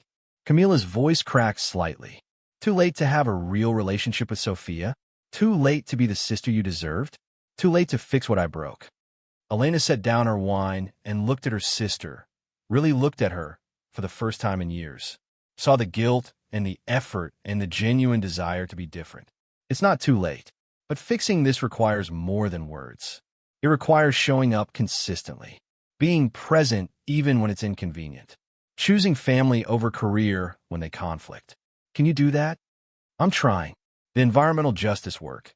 I take cases no one else will touch. Communities that can't pay. People fighting corporations with unlimited legal budgets. Last month, I represented a neighborhood in Liberty City fighting an incinerator. We won. The developer pulled out rather than face the environmental review we forced. That's good work. It doesn't erase Morrison and Associates. Doesn't undo the damage I helped cause. No, but redemption isn't about erasing the past. It's about building a different future from whatever materials remain. You're doing that." Camila stayed for 3 hours that night. They talked about their childhood, about their mother's illness, about the ways grief and fear had driven them apart rather than together. It wasn't reconciliation, too much had been broken for that, but it was a beginning. The spring tide came again when Sofia was 26, completing her doctorate, preparing to join the foundation as director of research. Elena suggested they make the extraction together, mother and daughter, continuing the tradition of Martinez women descending into the chamber where Ana Luz had hidden proof that sustainability transcended exploitation. They arrived at dawn, watching the sun rise over mangroves that had become cathedral-like in Elena's understanding. The property had been transformed over the years, not developed but understood. Boardwalks now provided access for researchers and educational groups. Native plantings had been added to restore habitat degraded by decades of neglect before Elena inherited it. But the chamber remained exactly as Ana Luz had carved it, protected by the Foundation's strictest preservation protocols. The tide reached its lowest point at 2:47 p.m. Elena and Sofia descended together, both wearing the diving gear that safety protocols required despite the chamber being nearly dry at spring tide. At the bottom, Sofia stood beside Elena in the space that had become sacred to their family. "How many should we take this year?" Elena consulted the Foundation's strategic plan which projected conservation needs for the next 5 years based on restoration projects already underway and new initiatives in development. 40 specimens, 20 showcase Baroques for the autumn auction, 20 medium grades for the research fund that will support your doctoral cohort's fieldwork. They work together, selecting pearls according to criteria that now span 4 generations of refinement. Anna Luz had documented which oyster beds produced the finest specimens. Isabel had recorded which pearls commanded the highest prices at the limited sales she'd conducted in the 1960s. Elena had added notes about auction performance and collector preferences. Now Sofia would add her own observations based on genetic analysis and sustainable harvest modeling. Each pearl was photographed before removal, logged in databases that now span decades, added to catalogs that documented not just specimens, but the sustainable practices that had allowed their existence. Sofia held one of the largest Baroques to her headlamp, watching colors dance across its irregular surface. The pearl was the size of a quail egg, its surface rippling with shades of rose gold and seafoam green that seemed to shift as the light moved. Sometimes I try to imagine Anna Luz finding this exact pearl, opening the oyster, seeing this formation, knowing she'd discovered something extraordinary. What must that have felt like? To be alone in that cabin with no one to share the excitement with? She wasn't entirely alone, Elena said, thinking of Anna Luz's journal entries that mentioned occasional visits from fishermen who respected her boundaries, from the marine biologist who documented her oyster beds in the 1930s, from Isabel during childhood summers. She had a community, just not the traditional family structure most people assumed everyone needed. Like you, after the divorce, you didn't have a traditional support system, but you built one anyway. Sometimes the families we choose matter more than the families we're born into. Anna Luz understood that. So did Abuela Isabel. So do I. They sealed the chamber as the tide began to turn, climbing back to the surface together, carrying 40 pearls that would fund another year of restoration work across ecosystems that desperately needed protection. On the surface, they found Dr. Reeves waiting with her graduate students, ready to begin the seasonal population assessment that would track the oyster bed's health and productivity. "How's it looking down there?" Reeves asked as Elena and Sofia emerged. "Pristine. The pearls continue to accumulate at rates consistent with Anna Luz's documentation from the 1940s. The beds are producing as they were meant to." Reeves nodded with satisfaction. "We're documenting the same thing from the water side. Population density is stable. Size distribution suggests healthy recruitment. Genetic diversity indicates no inbreeding depression despite the population being relatively isolated. Anna Luz's beds are the gold standard for what sustainable management looks like." The autumn auction happened in October, at Christie's this time. 20 Baroque pearls, each exceptional, each carrying provenance that stretched back to 1923. Collectors arrived from around the world, from Singapore, from Dubai, from London and Tokyo, and Sao Paulo, drawn by the combination of rarity and the story that accompanied each specimen. The prices exceeded even Castellanos's optimistic projections, which had been revised upward each year as the market came to understand that the Martinez pearls represented something that could never be replicated. The largest specimen, that rose gold and seafoam Baroque Sofia had admired in the chamber, sold for $340,000 to a private collector from Hong Kong who planned to donate it to a museum specializing in natural history. The smallest Baroque sold for $95,000. The mid-range specimens averaged $180,000 each. Total proceeds after Christie's commission and taxes, $3. $2 million. Elena directed the full amount to the Foundation's most ambitious project yet, purchasing and restoring 15,000 acres of degraded coastal wetland in Louisiana, land that had been destroyed by oil extraction and industrial development, but that genetic analysis suggested could be restored to functionality over decades of careful management. The Louisiana project would take 30 years minimum, cost tens of millions, and generate zero financial return. But it would create habitat for species on the edge of extinction, would protect communities from storms and flooding that climate change was making more severe, would prove that large-scale restoration was possible when you measured success in generations rather than quarters. Sofia joined the foundation staff officially in January, bringing fresh perspective and research expertise that complemented Elena's field experience. Mother and daughter worked together the way Elena and Patricia Reeves had worked 15 years earlier, combining different strengths toward common purpose.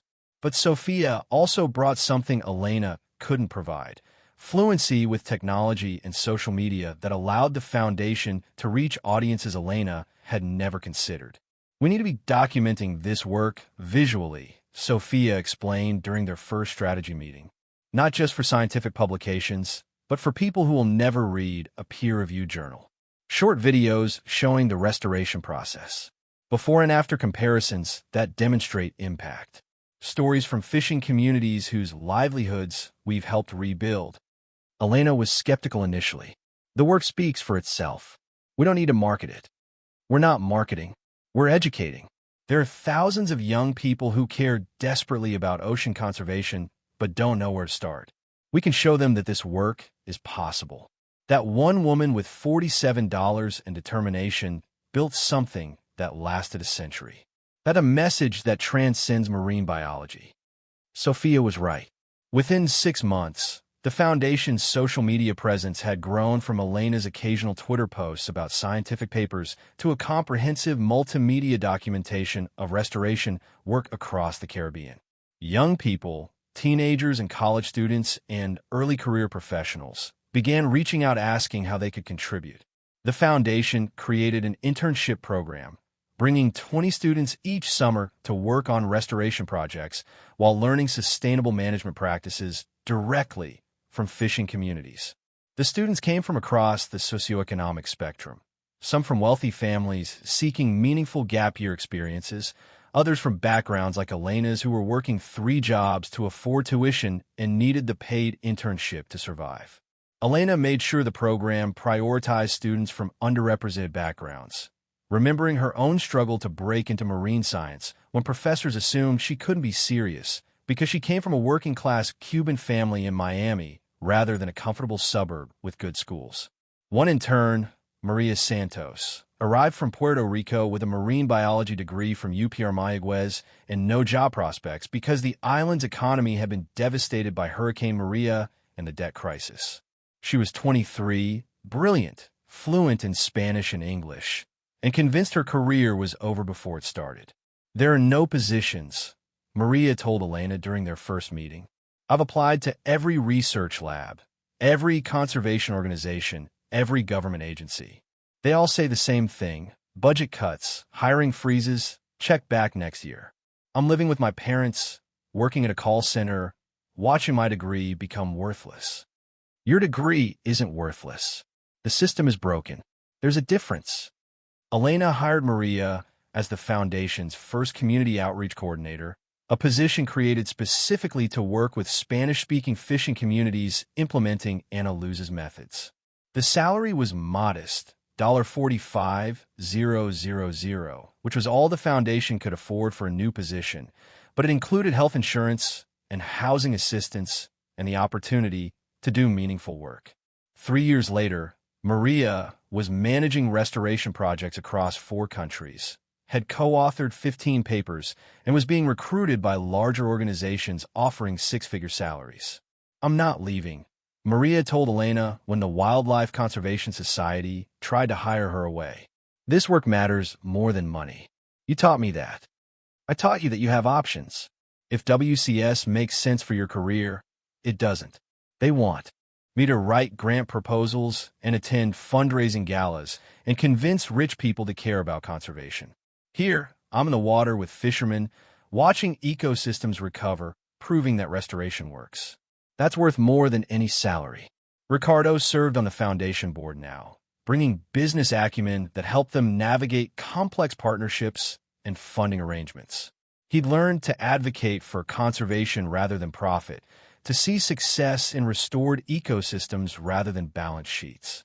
His transformation was complete enough that Elena trusted him with financial oversight, something she would have considered impossible 10 years earlier. During one board meeting, a wealthy developer offered to donate $10 million to the foundation in exchange for permission to build a resort on land adjacent to the swamp property. The development would be eco-friendly, the developer promised. Solar panels, water recycling, native plantings, minimal environmental impact. The board debated for 3 hours. $10 million would accelerate restoration work dramatically. They could double the Louisiana acreage, fund research for a decade, create endowment that would sustain the foundation permanently. Ricardo was the one who finally spoke against accepting. This developer's other projects look eco-friendly in brochures but devastate ecosystems in practice. I know because my tech company invested in 2 of them before I understood what I was enabling. The solar panels are real. The native plantings are real. But they bulldoze twice as much habitat as they're required to restore, and the wastewater systems leak into groundwater despite what their engineers promise. He looked at Elena. $10 million is a lot of money, but it's not worth compromising what Ana Luz built. We declined. The board voted unanimously to refuse the donation. Afterward, Elena pulled Ricardo aside. That took courage. The old you would have taken the money and rationalized the compromise. The old me would have taken the money and not even noticed there was a compromise. That's worse. He smiled ruefully. I'm learning. Slowly, but I'm learning. Camila provided legal services to the foundation now, protecting them from challenges and helping communities fight industrial pollution. The 3 siblings had found a way to work together that honored what they'd been given rather than fighting over what they'd lost. But the relationship was still fragile, still marked by years of hurt that couldn't be erased by good intentions. One evening, after a particularly contentious board meeting about whether to expand into Asian restoration projects, Camila asked Elena to stay after everyone else left. I need to tell you something, and I need you to just listen without trying to make it better. Elena nodded, settling back into her chair. When you were homeless, when you were sleeping in that car with Sofia, I knew. Daniel told me. He called me 4 months into it, asking if I thought he should pursue custody. And I told him yes. I told him that you were clearly incapable of providing stable environment, that Sofia would be better off in foster care than living like that. The words hung in the air between them. Elena felt anger flash through her system, followed by something colder. Understanding. That's why Daniel filed. You told him to. Yes. I convinced him it was in Sofia's best interest. I believed it. I genuinely thought I was helping. Helping by taking my daughter away. Helping by forcing you to accept reality. To admit you couldn't do it alone. To take Ricardo's money or my help or someone's help instead of stubbornly insisting you could survive on substitute teaching and parking lot rotations. Elena stood and walked to the window overlooking Biscayne Bay.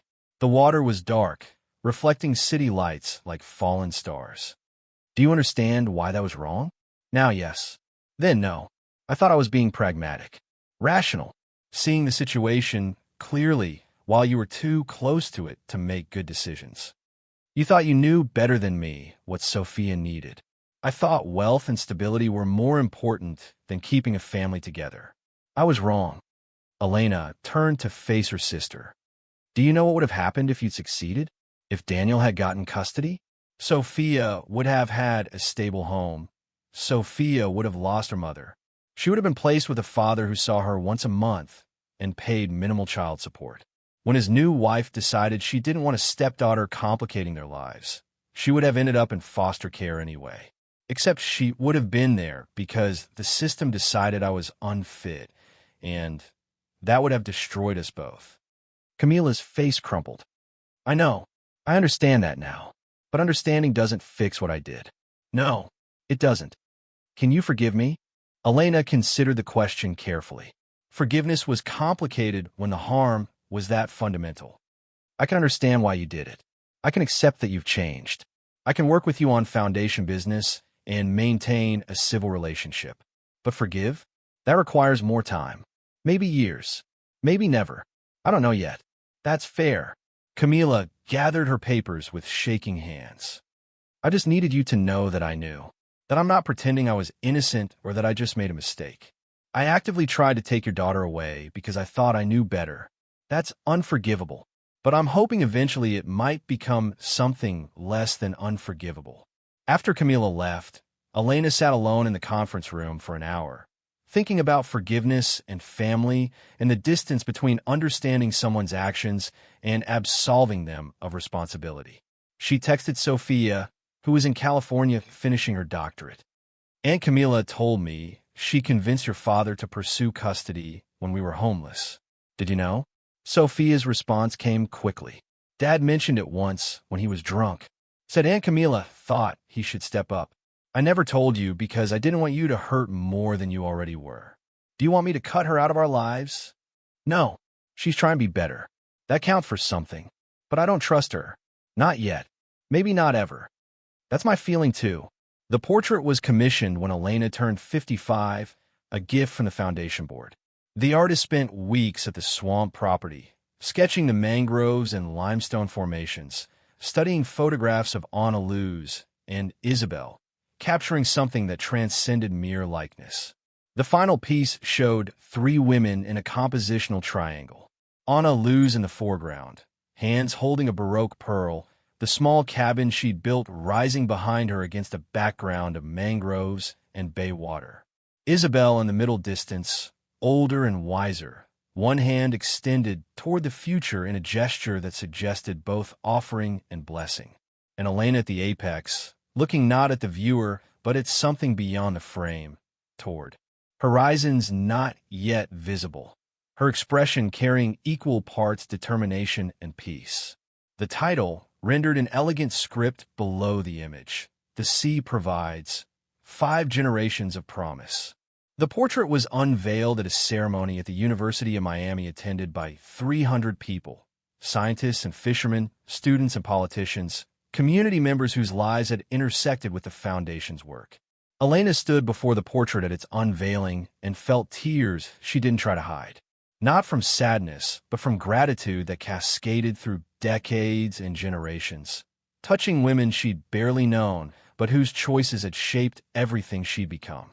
Thank you, she whispered to paint and canvas that somehow captured more than faces.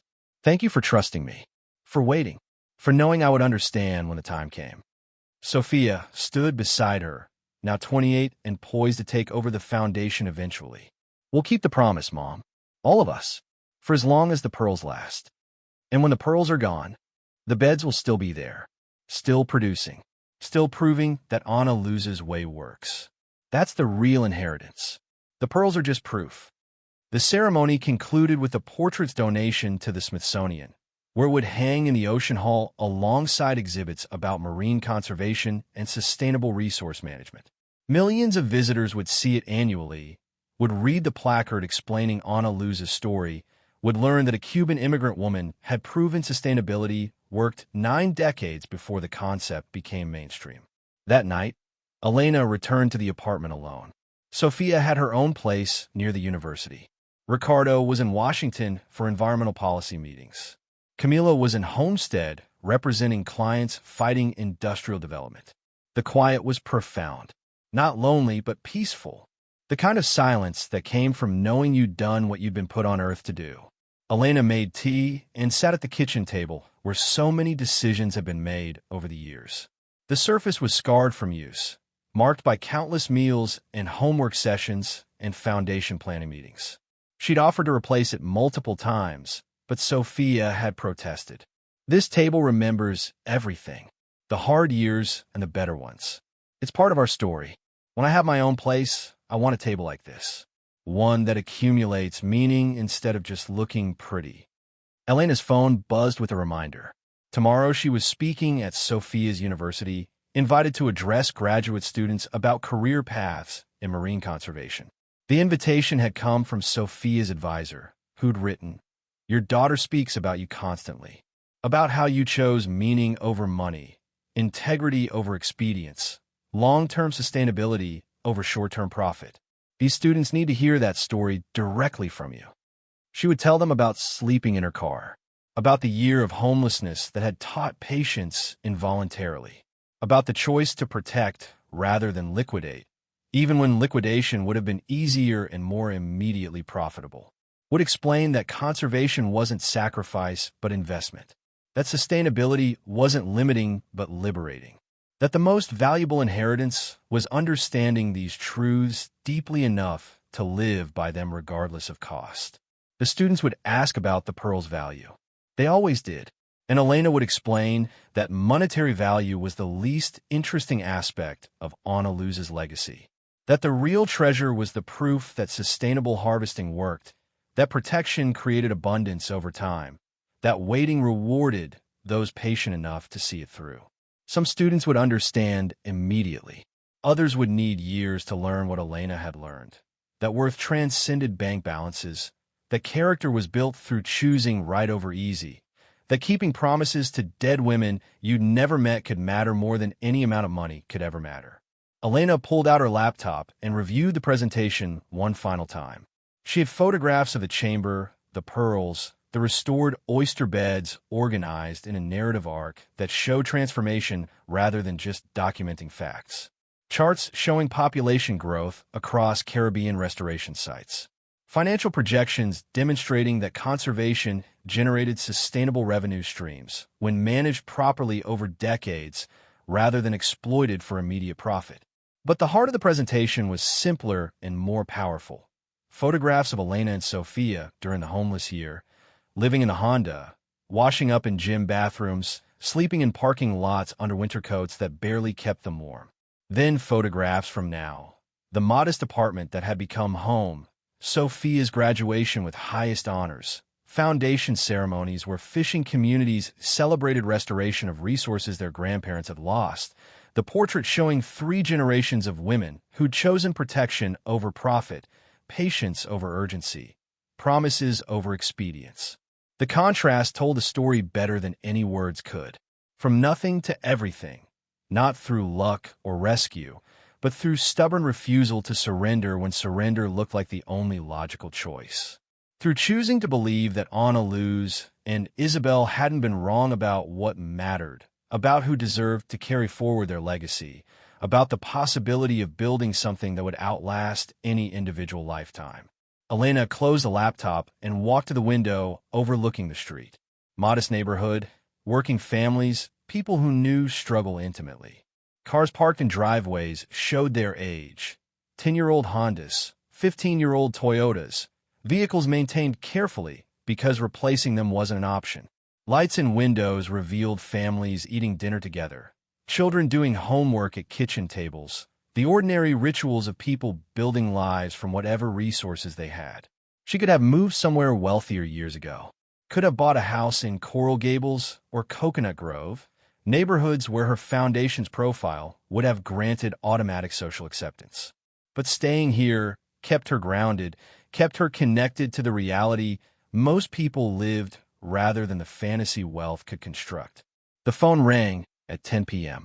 Sofia's voice came through excited, slightly breathless. "Mom, I just got the genetics results back from the Andrus restoration. The oysters are spawning successfully. Second generation is viable. The offspring are showing genetic diversity consistent with healthy populations. Dr. Martinez's methods are working exactly as documented. We've proven that restored populations can become self-sustaining within a decade. That's everything we've been working toward." Dr. Martinez. Ana Luz had been called that by some of the fishermen she'd worked with, according to Isabel's letters. The honorific, a sign of respect for knowledge that transcended formal education. That's incredible, honey. How many viable offspring are we talking about? Over 200 from the initial 60 transplants. If they survive to maturity, and preliminary health assessments suggest they will, we'll have proven that restoration can work at scale. That we're not just moving oysters around, but actually rebuilding populations. The implications for other depleted species are enormous. After they hung up, Elena stood at the window and thought about the distance between homelessness and this moment. About Ana Luz harvesting pearls alone in the 1920s, hiding them against a future she couldn't envision but trusted would come. About Isabel protecting that hiding place for 6 decades, waiting patiently for the right person to appear. About the March morning when Elena had opened the hatch and discovered that her grandmother's faith in her had been justified, that she was indeed the right person despite, or perhaps because of, her struggles. The journey from desperation to purpose had taken 14 years. Not fast, not dramatic, just the patient accumulation of right choices, one after another, building towards something that would outlast her lifetime, something that would matter long after she was gone. Elena returned to the table and opened Ana Luz's journal one more time. Turning to an entry she'd returned to countless times over the years whenever decisions felt overwhelming or the weight of responsibility seemed too heavy to bear. Febrero 1950. Estoy vieja ahora. Las perlas permanecen. Mi vida ha sido dura, solitaria, pero honesta. He mantenido mi palabra a los pescadores que respetaron mis límites. He protegido las camas de ostras. He construido algo que durara más que yo. No tengo familia propia. Pero Isabel, mi hija, que no nació de mi cuerpo pero de mi corazón, ella entenderá. Ysus hijos entenderán. Y los hijos de sus hijos. El océano preví. Yo he probado esto durante 60 años. Ahora paso esta verdad adelante. Confiando que alguien la honrara cuando yo me haya ido. Elena's Spanish was fluent now from years of reading these entries, from working with fishing communities across the Caribbean, from honoring Ana Luz's heritage by maintaining connection to the language she'd thought in and dreamed in. She translated silently, the words taking on deeper meaning with each reading. February 1950. I am old now. The pearls remain. My life has been hard, solitary, but honest. I've kept my word to the fishermen who respected my boundaries. I protected the oyster beds. I built something that will last beyond me. I have no family of my own. But Isabel, my daughter who wasn't born of my body, but of my heart, she will understand. And her children will understand. And their children's children. The sea provides. I have proven this for 60 years. Now I pass this truth forward, trusting that someone will honor it when I'm gone. Elena closed the journal and felt the weight of that trust settle into certainty. She had honored it, had proven herself worthy of faith Ana Luz had planted and Isabel had cultivated over 6 decades, had built something that would outlast her just as Ana Luz's work had outlasted her, just as the promise had survived through generations, because each woman who received it understood that some things mattered more than personal comfort or immediate gain. The legacy would continue through Sofia, through the Foundation's expanding work that now touched 15 countries, through students who learned that conservation created more value than exploitation, through communities rebuilding ecosystems their grandparents had destroyed through ignorance or necessity or the short-sighted profit-seeking that capitalism encouraged. Not perfect, not complete, but real, measurable, growing. Sleep came easily that night, deep and peaceful in the way it only came to people who'd made their peace with choosing hard right over easy wrong, who'd learned that the most important battles are the ones no one saw, who understood that legacy wasn't built in moments of triumph, but in the daily choice to keep choosing right when wrong looked easier, when surrender whispered seductively about rest and relief and the end of struggle.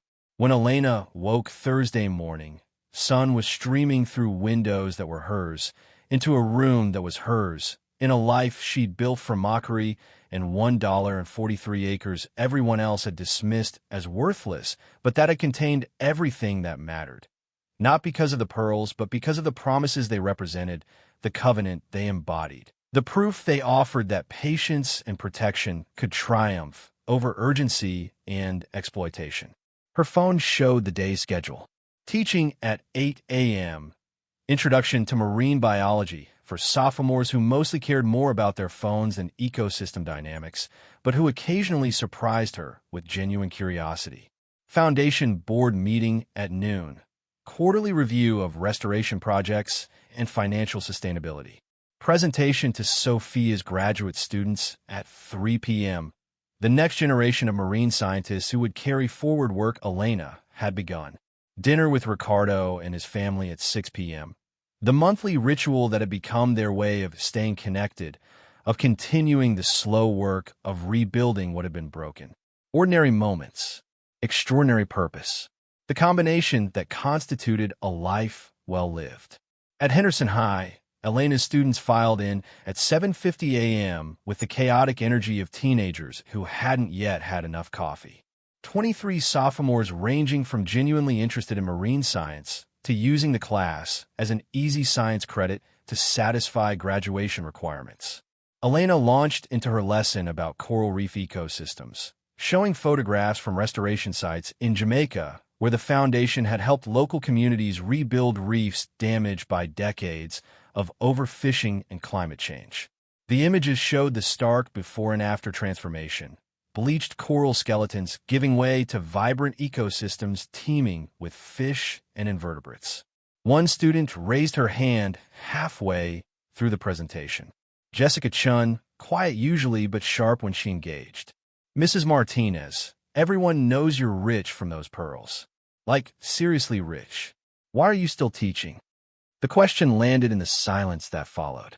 22 other teenagers looked up from their phones, suddenly interested because the question touched on something they understood: money and the choices it created. Elena had answered this question dozens of times over the years, but it never got easier. How did you explain that money didn't solve the fundamental question of what to do with your life?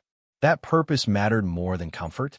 That teaching mattered, even when, especially when, it paid poorly, because you need to know that marine biology is worth studying regardless of financial outcomes. Because understanding ecosystems matters more than profiting from them. Because someone has to model that caring about the natural world is valuable even when it doesn't lead to wealth or status or the things society tells you to chase. Jessica considered this with the seriousness of a teenager working out important concepts. But you got wealthy anyway. So doesn't that prove you can have both? That doing good work and making money aren't incompatible? I inherited responsibility that came with resources. That's fundamentally different from pursuing wealth as a goal. If Honda Civic had prioritized money over sustainability, the oyster beds would have collapsed like every other pearl fishery in the Western Hemisphere. We wouldn't have anything to restore now. The pearls exist because my great-great-grandmother chose protection over profit every single day for 30 years. That's the lesson. Not that conservation makes you rich, but that it creates value that outlasts any individual lifetime. Another student, Marcus, who usually slept through class, spoke up. My dad says environmental stuff is a luxury for rich people. That poor people can't afford to care about saving the planet when they're trying to survive. Elena set down her marker and leaned against her desk, giving the question the weight it deserved. Your dad is describing a real problem, but he's wrong about the cause. Poor people can't afford to prioritize environmental protection because our economic system punishes them for being poor, not because they don't care. I was homeless for 11 months. I cared desperately about ocean ecosystems. I also cared about feeding my daughter. Those things weren't in conflict. The system that made me homeless was the problem, not my values. She pulled up a new image: fishing communities in the Bahamas, working with the foundation to restore oyster beds. These fishermen aren't wealthy. Most of them live on a few $1,000s a year. But they understand that protecting marine resources is how you survive long-term. Anna Luz understood it in the 1920s when she was living alone in a cabin with no electricity, harvesting pearls sustainably because she knew over-harvesting would destroy her future. Environmental protection isn't a luxury. It's survival. We just built an economy that makes it look like a luxury. The rest of the class passed in engaged discussion rather than the usual glazed-eyed endurance. Elena watched her students wrestle with concepts that most adults never seriously considered. The relationship between poverty and environmental degradation, the false choice between economic survival and ecological protection, the way short-term thinking destroyed long-term abundance. This was why she taught. Not for the salary, which was barely enough to live on. Not for the prestige, which didn't exist in public education. But for moments like this, when students started asking questions that mattered, when they began to understand that the world they'd inherited didn't have to be the world they perpetuated. After class, Jessica lingered while other students filed out. Mrs. Martinez, Can I ask you something personal? Of course. When you were homeless, were you scared your daughter would hate you? Like, for not being able to provide better? The question revealed more about Jessica's life than she probably intended. Elena recognized the signs, the careful way she phrased things, the fear underlying the curiosity. I was terrified of exactly that, scared that Sofia would grow up and see those months as trauma instead of the adventure we try to make it. Scared she'd be ashamed of me for not doing better. Was she? Is she? No. She understands now that I was doing the best I could with impossible circumstances. That keeping us together mattered more than having fancy things. But, Jessica, that's not really what you're asking, is it? The girl's eyes filled with tears she was clearly trying not to shed. My mom works 3 jobs. We live in a 1-bedroom apartment that costs half her income. She's exhausted all the time, and she keeps apologizing to me for not being able to give me what other kids have. And I don't know how to tell her I don't care about that stuff, that I just want her not be so tired. Elena pulled out a chair and sat down, gesturing for Jessica to do the same. Does your mom know you feel that way? I try to tell her. She just cries and says she's failing me. She's not failing you. The system is failing both of you. But here's what you can do. Tell her specific things you appreciate. Not general I love you stuff, but specifics. Thank you for packing my lunch every day. I noticed you stayed up late helping me with my science project. I'm proud of how hard you work. She needs to hear that you see her effort, that it matters to you. Will that help? It helped me. Sofia didn't tell me she appreciated what I was doing until years later. By then I'd spent so much time feeling like a failure that I'd almost convinced myself she'd be better off without me.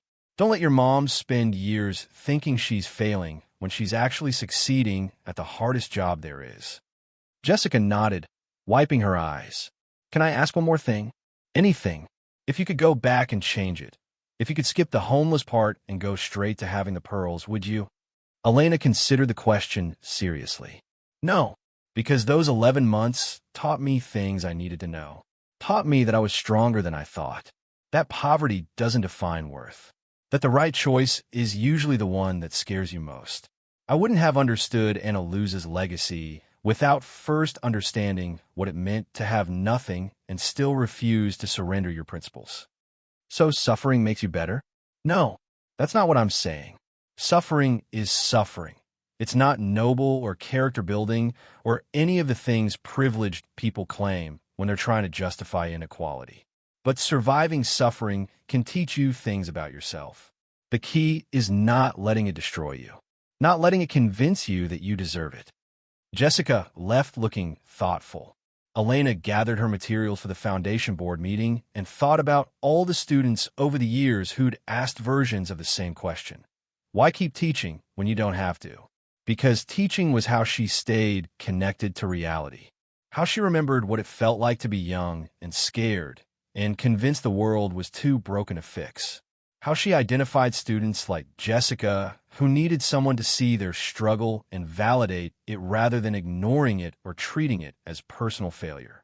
The foundation board meeting started at noon in the conference room at University of Miami, where they'd held quarterly meetings for the past decade. 12 board members now. Dr. Reeves as Chief Scientific Officer, Jonathan Chin handling legal affairs, Ricardo managing finances, 3 fishing community representatives from the Caribbean restoration sites, 2 marine biology professors, a sustainable development expert from the UN, and Maria Santos representing community outreach. The agenda was ambitious. Quarterly financial review, updates from each restoration site, discussion of whether to expand into Pacific Island projects, and the contentious question of whether to accept partnership funding from a major corporation seeking to improve their environmental reputation. Ricardo presented the financial report first. Foundation assets currently stand at $180 million. Annual operating budget is $22 million, supporting restoration work across 15 countries. We sold 40 pearls this year through 3 auctions, generating $8. $3 million in gross proceeds. After commissions and taxes, net revenue was $6. $1 million. Combined with investment income and grants, We're operating with a 15% surplus that we're allocating to the Louisiana wetland restoration. One of the fishing representatives, Joseph Baptiste from Andros Island, raised his hand. The Louisiana project is good work, but it's expensive. We have communities in Haiti and Dominican Republic asking for assistance. Small projects that could launch with $100,000 each. Why are we spending millions in Louisiana when we could help more communities with smaller investments? It was a fair question, one the board had debated before. Dr. Reeves addressed it. The Louisiana project demonstrates that large-scale restoration is possible, that we can rebuild entire ecosystems, not just manage small interventions. Both approaches matter. We can only do small projects because then we never prove that ambitious restoration works. But Joseph, you're right that we need balance. Let's revisit the allocation. The discussion continued for an hour, ultimately resulting in a compromise. Maintain the Louisiana funding, but create a rapid response program with $500,000 annual budget for small community projects that could launch quickly. The corporate partnership question was more contentious. A mining company, one of the largest in the world, had approached the foundation offering $25 million over 5 years to support ocean restoration work. In exchange, they wanted to be listed as a primary foundation partner and feature the relationship in their sustainability reporting.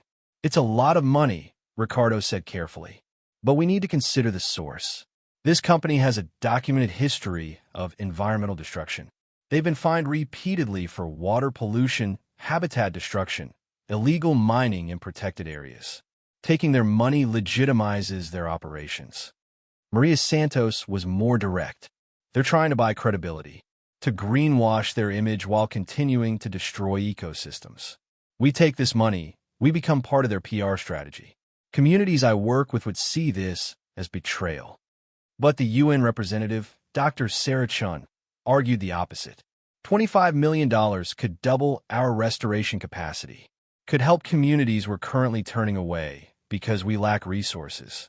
If we refuse every donor with a complicated history, we'll never have enough funding to operate at the scale needed to address the crisis we're facing. The debate went back and forth for 2 hours. Finally, Elena called for a vote. All in favor of accepting the partnership? 3 hands went up, Dr. Chun and 2 of the professors who focused more on scientific outcomes than funding sources. All opposed. 9 hands went up. The motion fails. We decline the partnership. After the meeting, Dr. Chun approached Elena privately.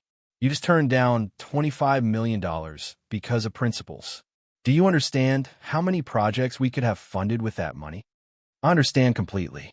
But I also understand that Ana Luz built this legacy by refusing to compromise, by choosing long-term integrity over short-term profit.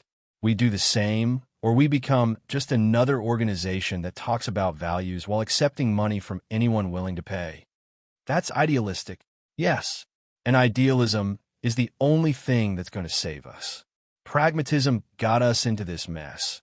Compromising a little here, accepting slightly dirty money there, justifying incremental destruction because at least it's not total destruction. Ana Luz didn't compromise. Neither will we.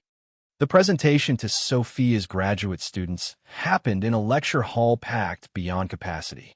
Word had spread that Elena Martinez was speaking, and people wanted to hear from the woman who'd turned $1 and a mangrove swamp into proof that conservation worked at scale. Elena started with the photograph everyone had seen in Time magazine. Herself at 37, homeless, exhausted, taken during the year she'd spent sleeping in her car. The image was unflinching. Worn clothes, shadows under eyes, the particular look of someone surviving on the edge. This was me 14 years ago. Single mother.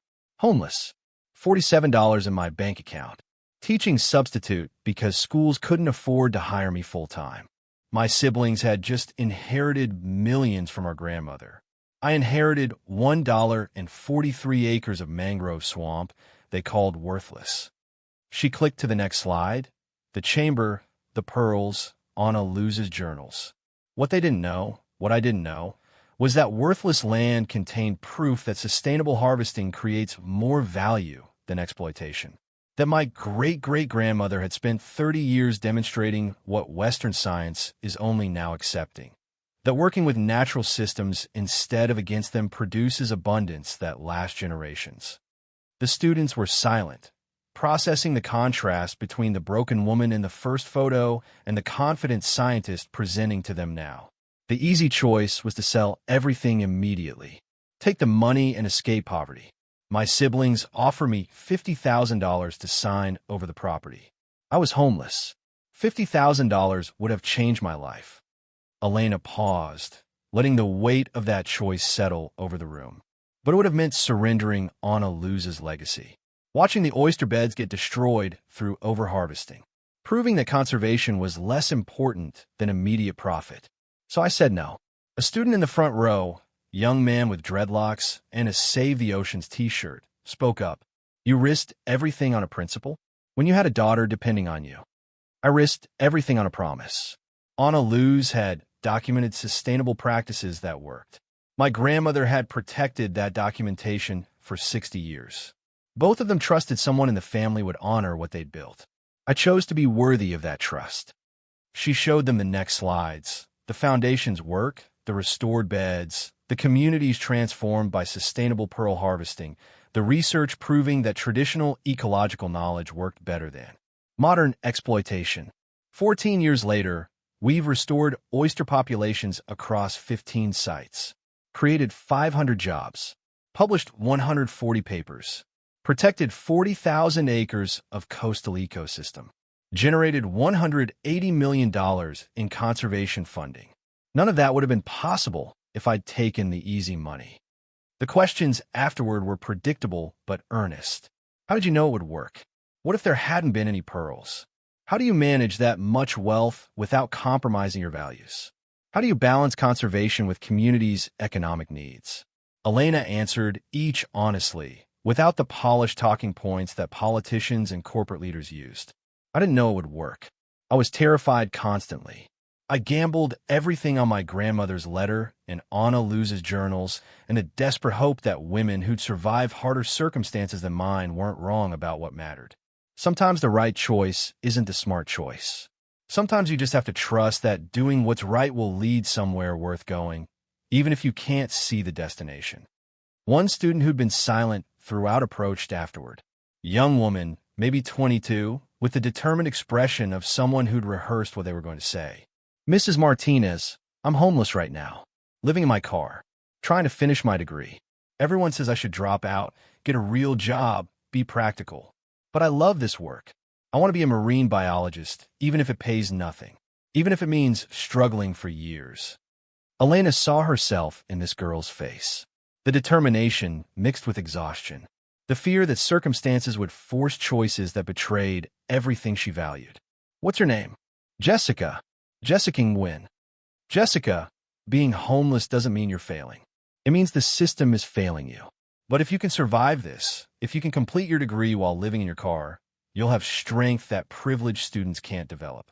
You'll understand things about perseverance and resilience that will serve you for the rest of your career. That doesn't pay my tuition. No, it doesn't. Elena pulled out her phone. But the foundation has scholarships for students facing extraordinary circumstances. They're specifically designed for people like you. People who love this work enough to pursue it despite the obstacles. Send me your information tonight. We'll figure something out. Jessica's eyes filled with tears. Why would you help me? You don't even know me. Because 14 years ago, someone helped me when I had nothing. Because paying forward is the only logical response to receiving grace. Because you remind me of who I was, and I want you to become who I became without having to suffer as long as I did. The girl left with Elena's card and an application link, and hope that hadn't been there before. Elena watched her walk away and thought about cycles of help and generosity, about how kindness could cascade through time when people chose to participate in it rather than hoarding whatever advantages they'd gained. This was the real legacy, not the pearls or the foundation or the restored oyster beds, though all of those mattered.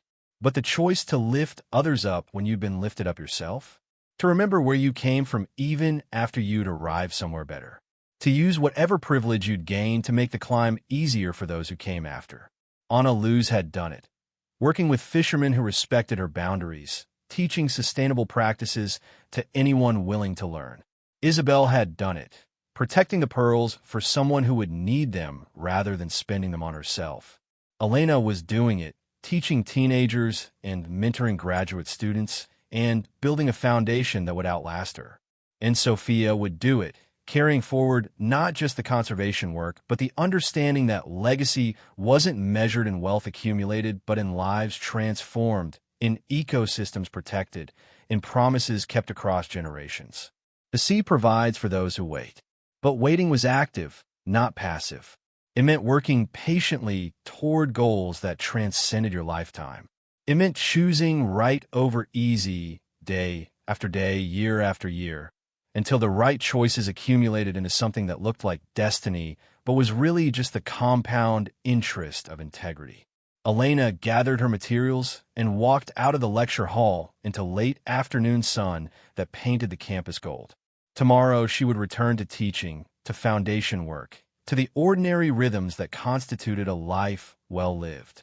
But tonight, driving back to Homestead, she allowed herself to feel the satisfaction of knowing she'd reached someone who needed reaching, had planted seeds that might grow in a forest she'd never see, but that would shelter people she'd never meet.